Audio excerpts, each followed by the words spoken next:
Hi friends, welcome to the Daily Current Affairs by Ekam IAS.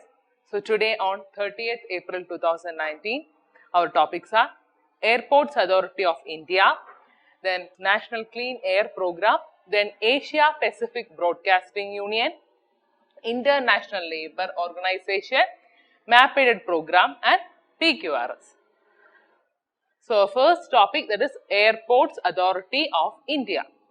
So actually why it came in news is that the airports in the country, they witnessed a total 34.4 crore passengers during the financial year 18-19.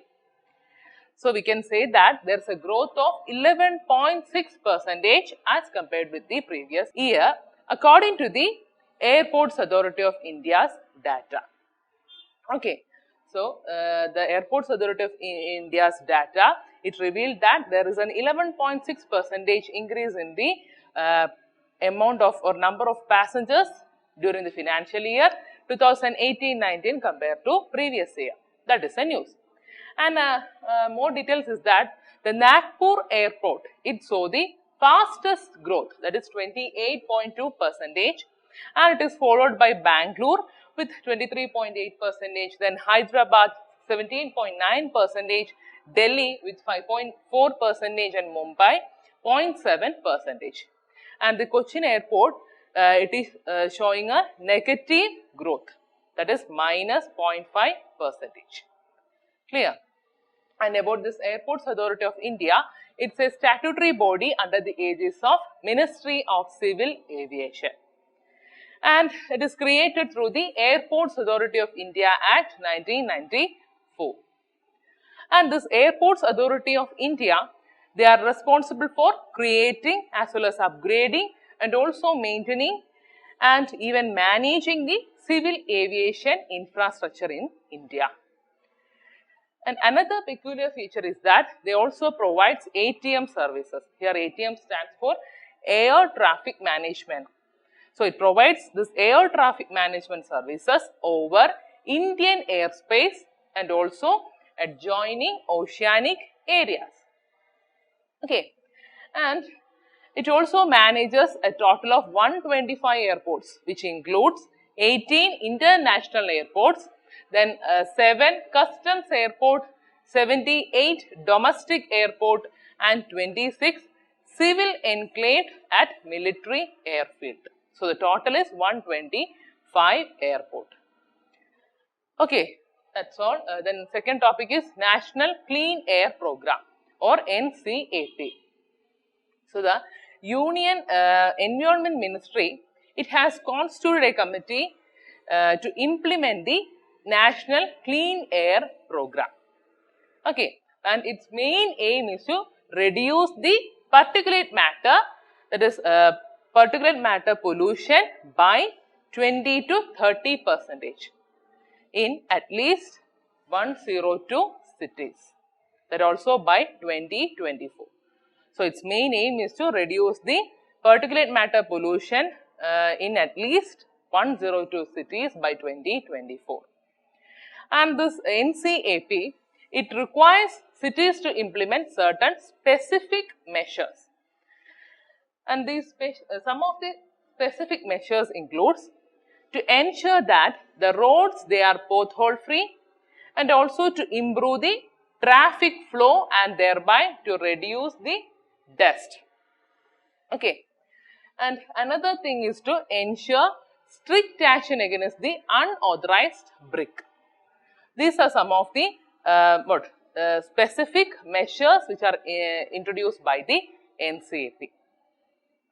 And talking about this NCAP, it's a time-bound national level strategy for tackling the air pollution problem across the country.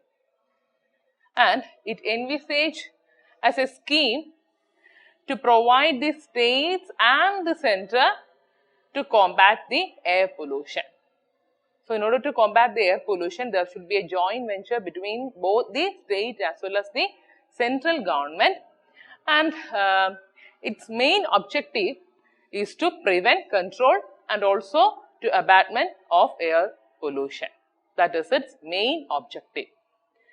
and it also augments the air quality monitoring network across the country. And the main crux of this program is to collaborate and a participatory approach, that too between the central, then the state government, then even the local bodies and also the stakeholders, with a direct focus on all sources of pollution forms. Okay, that is the main crux of the program.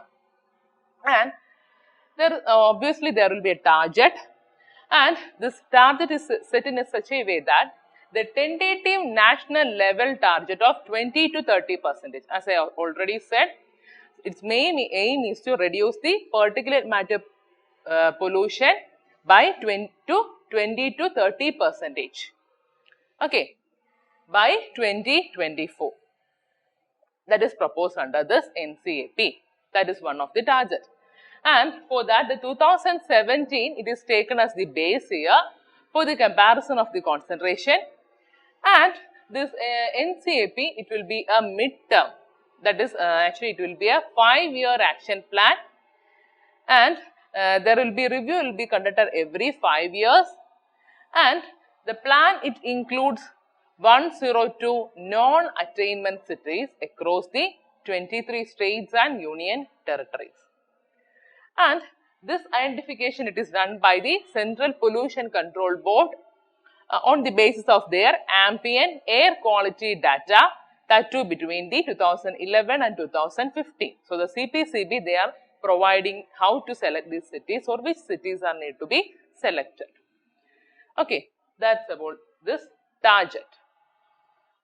And this plan, it proposes a 3-tier system, that is including a real-time physical data collection, then a data archiving, and also an action trigger system in all the 102 cities.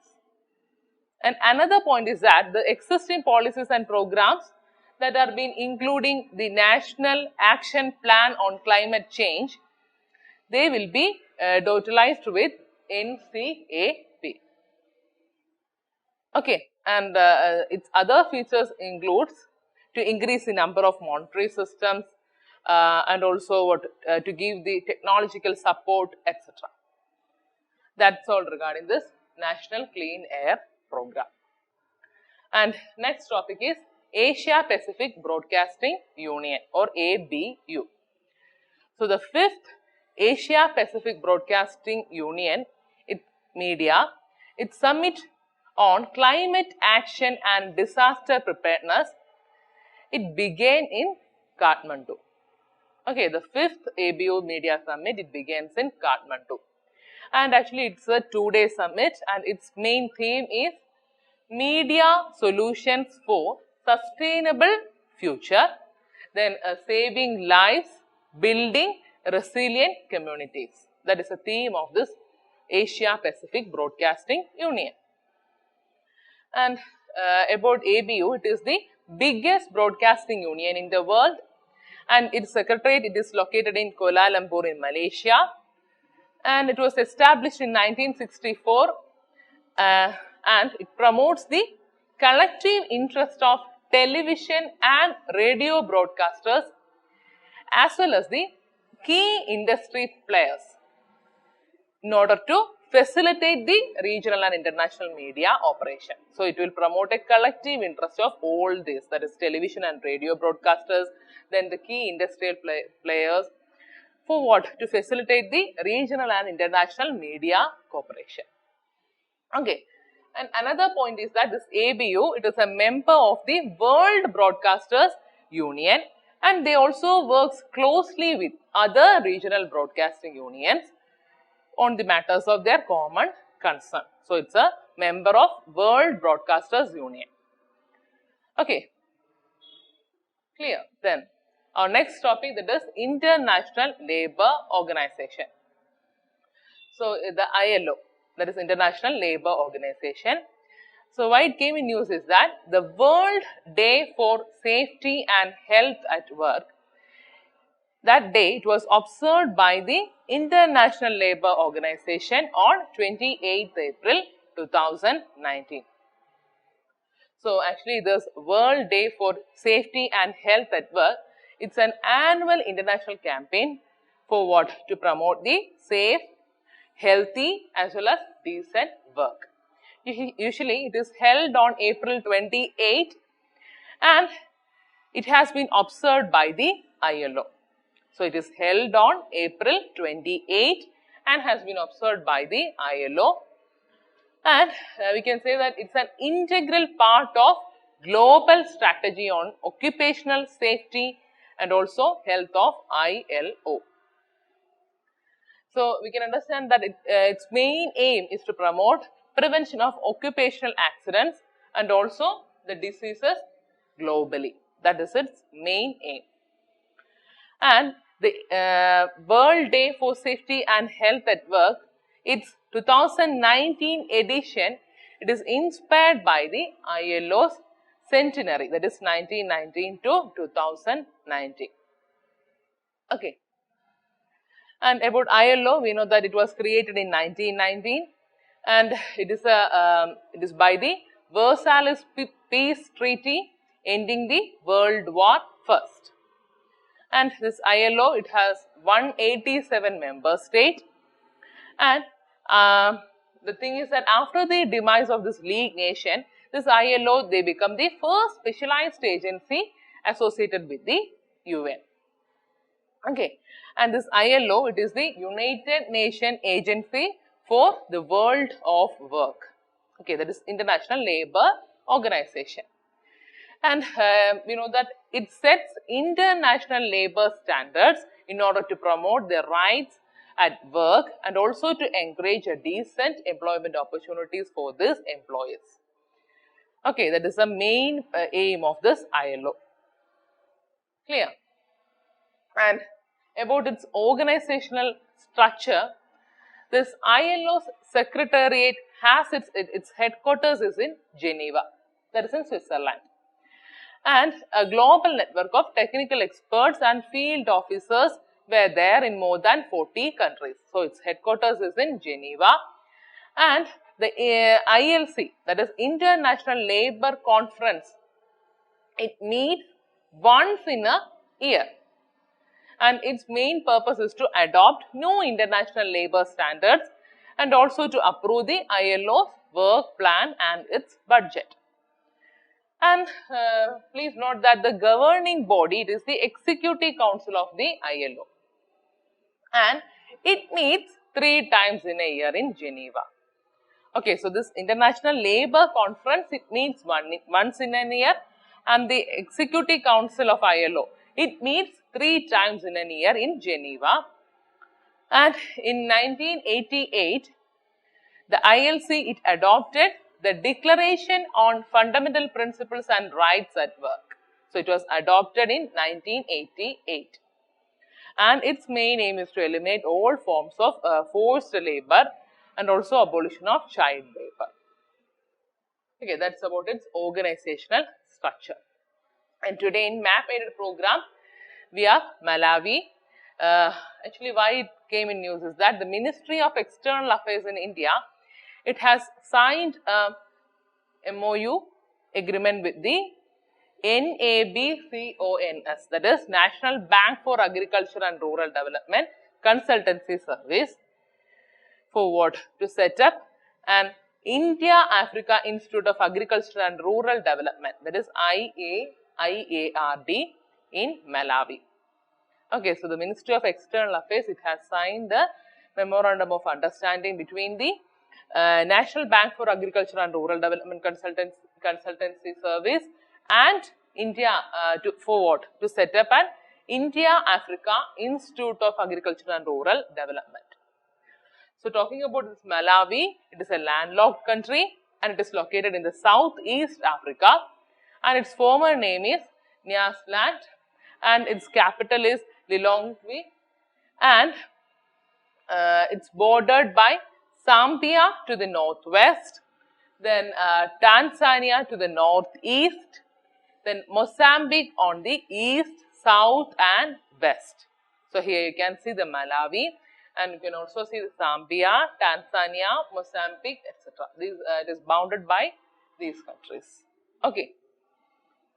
Then, so in prelims question revision series, today our question is, with reference to the balance of payments, which of the following constitute the current account?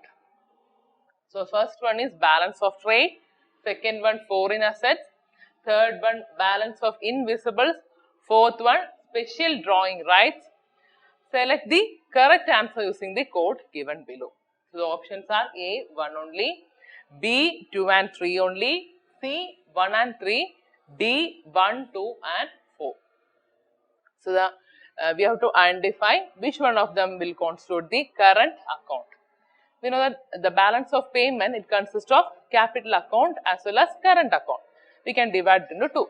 So this capital account, naturally it will consist of capital assets and also liabilities. So the capital account, it consists of capital assets and also liabilities. Rest, whatever is there, it comes under this current account. Okay, that you have to keep in mind. And the first one, that is balance of trade.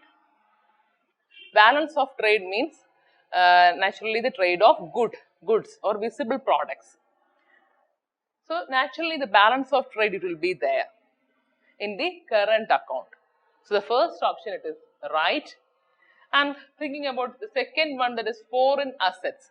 So that assets, whenever you see the word asset, naturally, as I said, it will come in capital account. That is all type of assets, whether it being a foreign asset or domestic asset, it will come in capital account. So we can eliminate option 2. Then balance of invisibles. So by the way, if we eliminate 2, we can eliminate option B and option D. So the rest, there is option A and option C. So obviously we know that 1 is there. Then let's see the option 3, that is balance of invisibles. So balance of invisibles, it means the services. Okay, so balance of trade means it's goods. Then balance of invisibles, it means services. So the option 3, it's obviously it's right answer. And so our answer will be C, that is 1 and 3. Okay. So this is how we are doing the question by elimination method. And so the current account, it includes balance of trade, that both exports and imports, then net remittances, trade in services, then SDRs count as foreign assets. Okay. So our answer is C. So that's all for today's session. You can download the material from the link given below. Thank you. Good night.